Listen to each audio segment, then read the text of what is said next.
된장이나 간장, 무짠지, 오이지, 고추장아찌는 맛의 심층 구조를 갖는다. 시간이 그것들의 맛의 심층을 빚어낸다. 기다림 없이는 짠지다운 짠지를 맛볼 수 없다. 김장이나 오이지를 담그고 나서 우리는 설레는 환상을 참으며 그것들의 숙성을 기다려야 한다. 미리 뚜껑을 열고 들쑤시면 동티가 나서 다 망친다. 시간이 간을 재료의 안쪽으로 밀어넣고 재료의 성질을 변화시켜 맛의 심층을 이룬다. 그 맛은 거기에 절여진 시간의 맛이다. 된장찌개 국물은 된장과 여러 건더기들의 삼투와 종합으로서 이루어진다. 그 국물은 된장도 아니고 개별적인 건더기도 아닌 어떤 새로운 창조물이다. 거기에 깊이가 드리워진다. 그 깊이는 인간을 위안하는 힘이 있다. 미역국의 위안은 섬세하고 된장찌개의 위안은 깊다. 이 깊이와 섬세함은 스밈과 우러남에서 온다. 건더기는 국물 속으로 우러나고 국물은 건더기 속으로 스민다. 완성된 된장찌개 속에서 건더기가 뭉그러져서는 좋은 찌개가 아니다. 건더기는 그 고유한 맛을 국물에 내어주고 나서도 건더기로서의 독자성을 유지하고 있어야 한다. 그때 건더기는 국물의 스밈에 의해 새로운 맛의 건더기로 신생하는 것인데 이 조화 속에서의 독자성은 아름답다. 삶의 심층 구조와 서사적 로망을 회복한다는 것은 이제는 영영 불가능해 보인다. 이 부박한 삶의 영양소로서 라면은 몸속으로 들어온다.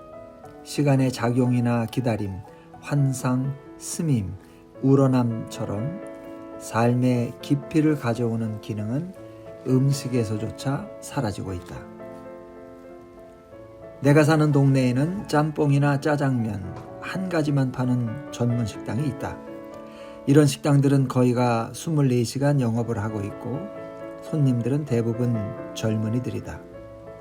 짬뽕은 보통 짬뽕과 삼선 짬뽕으로 구분된다.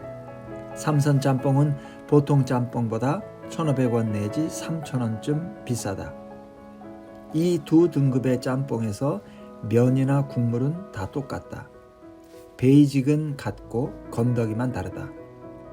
삼선 짬뽕은 보통 짬뽕에 쭈꾸미나 백합, 모시 쪽에 물오징어를 몇 점 더 넣은 것이다. 짜장면의 경우도 마찬가지다. 짬뽕을 주문해 놓으면 짜장면이 먹고 싶고 짜장면을 주문해 놓으면 짬뽕이 먹고 싶어지는 것은 인지상정이다.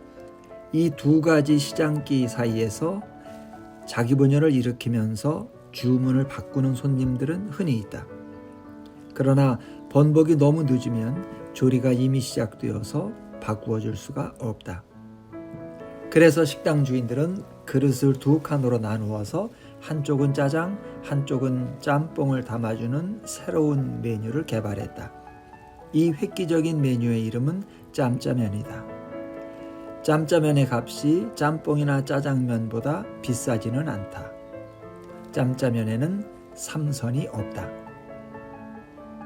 2, 3년 전까지 이 동네 짬뽕 값은 보통 짬뽕이 5,000원, 삼선 짬뽕이 6,000원 내지 7,000원이었다. 물론 가게마다 다소 차이는 있었다. 1년쯤 지나자 짬뽕 값은 양극화되기 시작했다. 보통 짬뽕은 4,000원, 삼선 짬뽕은 8,000원으로 가격차가 벌어졌다. 그때 나는 짬뽕 값의 하한선이 4,000원 아래로는 내려가지 않으리라고 생각했다. 몇 달이 지나자 3,500원짜리 짬뽕이 나타났고 짜장면 값의 하한선도 함께 무너졌다. 그때 식당에서 먹는 라면 값은 3,000원 내지 3,500원 정도였다. 1963년에 라면이 등장한 이후로 라면은 짜장면이나 짬뽕보다는 싼 음식으로 자리매겨졌고 그것이 밥의 세계에서 라면에 온당한 자리였다. 짜장면과 짬뽕 값의 하한선이 무너져 내리자 라면 값도 위협받게 되었다. 이제 라면 한 그릇의 값은 어디로 가려는가? 라면 속의 건더기들, 어묵, 달걀, 가래떡, 만두는 이제 사라지려는가? 짬뽕 값의 양극화는 시장의 자유로운 질서이며 보이지 않는 손의 조화라고 다들 알고 있다. 그렇게 말하게끔 되어 있다. 강제로 채찍을 휘두르지 않아도 보이지 않는 손의 인도를 받아서 없는 자들은 스스로 3,500원짜리 짬뽕을 먹고 아직도 견딜 만한 자들은 8,000원짜리를 먹게 된다. 음식을 파는 쪽에서도 값을 올리고 또 내려서 양극화된 격차 안에 양쪽 모두를 편안하게 수용함으로써 시장의 질서는 자유롭고 조화롭다. 나는 3,500원짜리 짬뽕이 어떤 식재료를 쓰는지 확인하지는 못했다. 그러나 그 국물은 3,500원짜리나 8,000원짜리나 똑같다. 그 국물의 맛은 식재료를 우려낸 맛이 아니라 여러 가지 가루를 섞어서 만든 맛이다. 그 국물은 몸에 스며서 몸을 위로하는 기능이 없었고 목구멍에 불을 지르는 듯이 날카롭고 사납게 달려든다. 그런 식당에는 초저녁부터 새벽까지 젊은이들로 붐빈다. 인근 상가에서 알바를 마치고 나왔거나 알바를 시작하려고 새벽잠을 먹는 젊은이들, 근무교대하는 전경들, 소방대원들, 외출 나온 병사들, 여러 배달부들, 비틀거리고 개걸스럽게 술 취한 젊은이들, 여관에서 막 나왔는지 눈이 퀭하고 넋이 빠진 젊은 남녀들이 3,500원짜리나 8,000원짜리 짬뽕을 먹고 목구멍 쥐어뜯는 국물을 마신다. 국물은 무한리필이다.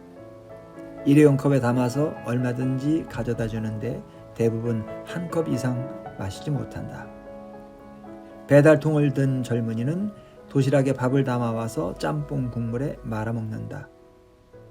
먹기를 마친 젊은이들은 아직 날이 밝지 않은 새벽거리로 나간다. 길바닥에는 마사지룸 안마방에 나체 전단이 깔려있다. 이 거리에 라면, 짬뽕, 짜장면 값은 어디로 가려는가? 라면은 대량으로 생산, 유통, 소비되지만 낱개로 포장되고 낱개로 거래된다. 라면은 한 개를 사고 팔 수 있다. 곡류, 육류, 야채류를 거래할 때는 개라는 단위를 쓰지 않는다. 이 먹이 현실 속에서 라면의 존재 방식은 개별적인 동시에 전체적이다. 한국인이 1년에 36억 개의 라면을 먹는다는 것은 이미 말했다. 라면은 낱개로서 36억의 물량을 이루고 36억의 물량을 다시 낱개로 해체한다. 라면 국물을 쭉 들이켤 때 모든 사람들의 창자는 그 분말 수프의 국물 맛에 전율을 느끼지만 그 전율이 36억을 군집으로 묶어내지는 않는다. 라면은 개별적이지만 그 모든 개별성으로 전체를 이루는 지배권을 형성하고 그 안에 36억을 키우고 또 늘리면서 다시 그것을 해체한다. 그래서 라면의 실체는 개체로서도 존재하고 전체로서도 존재하는데 그렇기 때문에 그 개체나 전체가 모두 신기루처럼 보이는 착시를 일으킨다. 라면의 생산, 유통, 소비 양태는 모든 식품들 중에서 가장 공업적이다.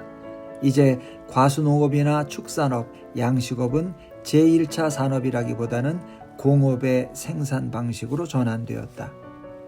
조류독감이 돌면 철새들은 약하고 부상당한 것들 몇 마리만 죽지만 양계장의 닭들은 모두가 동시에 싹 죽는다.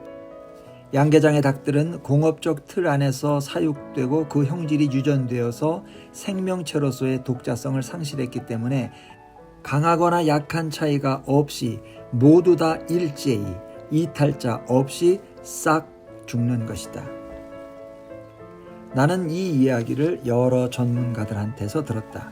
이제 닭은 닭이 아니라 닭고기를 만드는 생산 공정의 한 단계일 뿐이다. 과수원의 포도나무나 사과나무는 인간이 작업하기에 알맞게 키가 크지 않고 가지가 벌어지지 않도록 어릴 때부터 쇠줄에 결박되어 있다. 그 나무들은 나무가 아니라 사과나 포도를 뽑아내는 기계처럼 보인다.